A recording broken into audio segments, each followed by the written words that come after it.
Hello everyone, my name is Glenn Desmere, bringing to you the latest advances in additive manufacturing technologies. First, I would like to acknowledge that the MIT class, Additive Manufacturing for Innovative Design and Production, has not only taught me immensely, but has inspired me to further the cause for AM by presenting on Design for AM to local SOLIDWORKS user groups.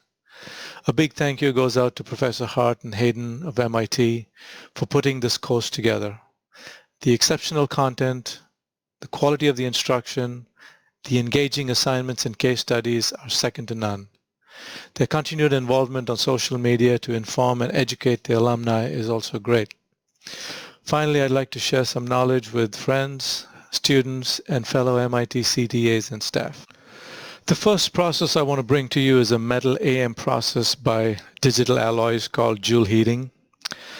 They plan on shipping printers out in early 2020, and I'd like to first start by showing you a video of the process that explains this fairly well. And as you can see, this is a very fast process. It is a DED process, directed energy deposition, and high production rates of upwards of 5 kgs per hour is achievable with this process. And wire diameters as small as 1/4 of a millimeter also suggest that the parts produced from this are fairly accurate, and no subsequent heat treatment is necessary after the parts are produced. As you can see here, parts that are 99.5% dense can be used. No heat treatment is needed. Any metal in wire form, as I said, and low power inputs of about 1.5 kilowatts is used.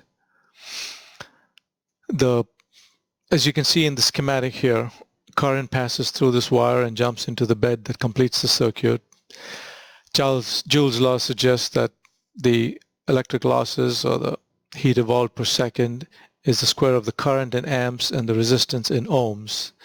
And the direct relationship suggests the higher the resistivity of the metal, the more efficient the process is and more heat can be generated. So this is a low energy, highly efficient. The trend in additive manufacturing is rapidly moving towards open source technologies. Open source hardware, open source software, and open source materials is now quite common. This open source hardware company, E3D, has a unique open source tool changer. Shown to the right bottom corner is an impressive kinematic coupling used in their quick change tooling design.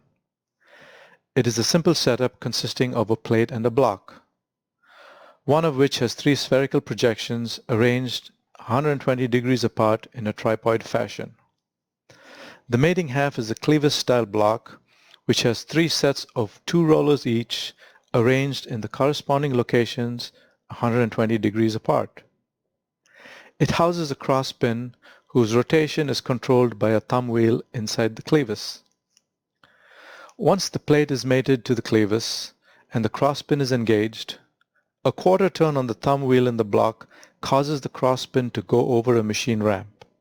That in turn pulls the plate inwards to seat the projections inside the rollers, causing a precise location every time. A very nice design for quick change tooling, and is used for attachments like a microscope, an FDM head, a machining head, a CMM, laser marker, etc. This is a very interesting printer by Nscript. It is an extremely precise printer and boasts 2-micron printing accuracy. It is a single system for multi-material and multi-processes. The printer head has 10-micron diameter dispenser and 5-axis CNC machining capability. It uses multiple heads like a FDM head, pick-and-place head, milling head, CMM head, etc. It also has bioprinting capability. Shown here on the little picture on a dime is bioprinting on an ant's head. Right above it, you can see this printer can also do small electronic sensors like this accelerometer printed on a backing. This system has a linear motor gantry that carries the print head for precise positioning. This system was launched in July aboard the SpaceX CRS-18 cargo mission, and it's on its way to the International Space Station. Here it will be used to print human cells and tissue. Shown below are also many electronic circuits printed on circuit boards.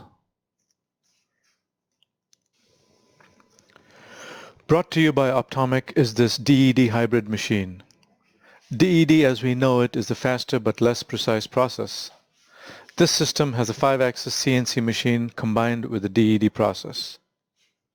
It can print reactive metals like titanium. This is also a multi-material process where gradient materials can be printed. Examples are copper and bronze on steel, magnetic and non-magnetic gradient material, wear coatings like titanium carbide, etc. on materials. Another interesting display at this booth was the 3D printed sensors. The picture to the right shows a heating element printed on a stainless steel tube. In order to do this, green glass was first spun as an insulator on the stainless steel tube. A coil with gold leads was then printed over the spun-on green glass layer. This tube can heat up to 220 degrees Celsius. The next is the laser sintering process by Sintratec. Whoever imagined a laser sintering printer for less than $6,000 from the Swiss company located in the skiing capital of the world, Davos, Switzerland? Just a little side note here, Davos, Switzerland is where skiing was first invented by the British tourists who were there on vacation. Okay. This laser printer does not require an atmosphere. It has low power 2 kilowatt diode laser. It uses nylon PA12 and other open materials. One interesting use is in pharmaceuticals to make pills. Another interesting demo at this booth was metal gas coating. The laser sintered part can be held in a metal gas cloud that gets an even deposition over it. Both electrically and thermally conductive coatings on polymers are possible. The picture to the right shows a nylon PA12 sintered part with nickel plating done in a gas cloud. The Trump 1 kilowatt green laser TrueBuild 1000 is expected to launch in 2020. The cost of these systems are about twice the cost of an existing infrared laser. Copper and shiny reflective materials are evasive to laser sintering because of poor absorption. With the invention of the green laser, the absorption rate has increased from about 6% for an infrared laser to about 40% with a green laser. This is a huge improvement in efficiency. The wavelength of the green laser is 532 nanometers. With the green laser, copper can be printed with 99.9% density. Higher density improves the conductivity of the material. Multiple laser heads can be used to scan the entire build area. Shown below is a copper inductor with internal cooling passages printed with a green. Rapidia, as the name indicates, is a faster metal AM process that has managed to eliminate the debinding stage before furnace tempering. The concept is a water-based metal paste used for AM, similar to the cartridge style and the metal filament style. The water-based paste is delivered from a canister. The picture to the top right shows the printer with two water-based canisters. One is the metal feedstock and the other canister is the support material, which is also a water-based place support. The water-based binder evaporates and the parts go directly from the printer to the sintering furnace.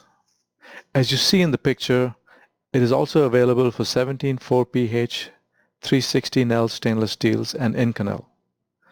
The support is also an evaporative polymer support and no breaking off is needed. The process is at ambient temperature and the bed temperature is maintained at around 60 degrees Celsius. The bottom lower picture shows the sintering cycle for a copper part.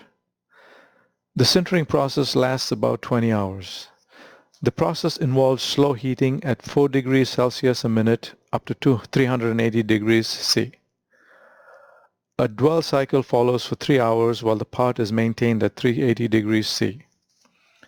The temperature then ramps up to 980 degrees C at a rate of 5 degrees C per minute and is maintained there for 3 more hours.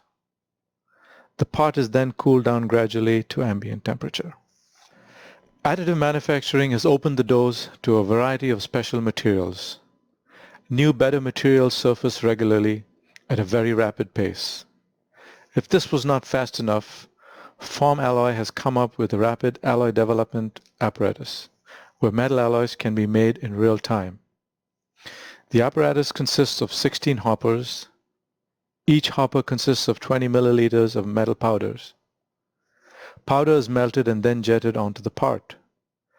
Precise gradient material deposition is possible with this system. The slide below shows gradient materials of copper and inconel and stellite. EBAM, or electron beam additive manufacturing, is widely used in the aerospace industry. One interesting fact to note is that the bed of the machine is first scanned by the same electron beam and brought up to 1100 degrees Celsius, and this takes about 45 minutes. The build chamber is also maintained at 1200 degrees Celsius. A 6 kilowatt electron beam is used, and the energy absorption is about 70 to 80% and is much higher than a laser sintering process. Shown here is an RCAM electron beam melting system. The next process is a composite-based additive manufacturing process, or CBAM for short, by Impossible Objects. As shown in the steps here, carbon fiber sheets are fed into the inkjet printer. The layer shape is then printed with an inkjet printer head. PEEK or nylon powders are deposited which stick to the ink. The dry powders are then removed. The subsequent layers are printed as needed. The stack is then heated and compressed to the final stack height. Unbonded portions of the sheet and powder are removed by bead blasting. This renders the final shape of the objects.